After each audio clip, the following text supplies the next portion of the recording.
plus X, plus Y, and Z. Top, and it's the maximum ones. Now, remember, if I've got spaces between stuff, these points that you're teaching are basically the centroid of whatever you're picking up. The center of that part at the top where you're going to grab it is where you're teaching. And so if I want them close together, then I better teach those points. I better pre-stack everything and teach those points where I can grab the different parts.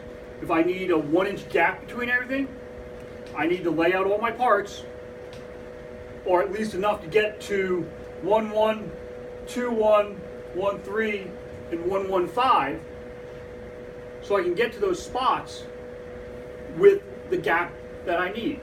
Does that make sense? Once I've taught all those points, so they're done. It'll ask you to teach your approach point. Remember, bottom is pretty much the part, and retract point. Once you've taught those, it dumps those lines of code into your program wherever you were, and you're good to go. Now, this will only cycle once. Built into the palletizing end macro, for lack of a better term, it increments my pallet automatically for me. And so I have to put a loop around this to get it to cycle continuously, right? And then I have to have an if statement that says, hey, am I done?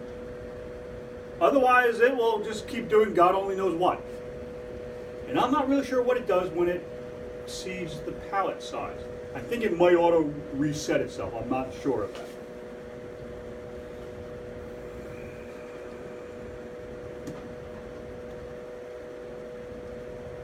How did I call it? Demo? I think so. Yeah. So,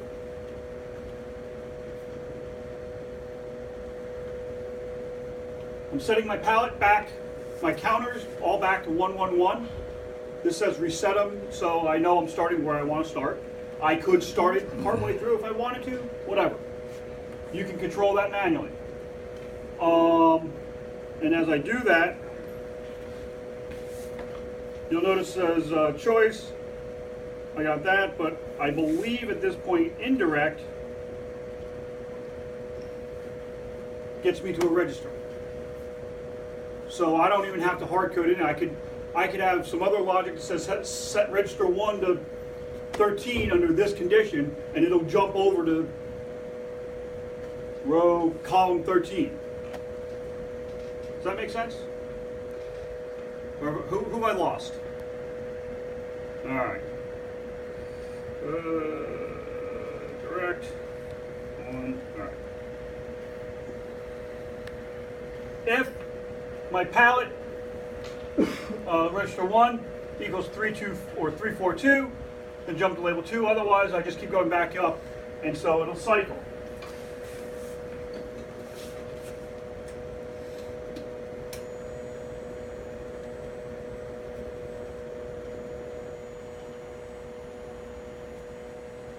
And I didn't really base them off the dice, so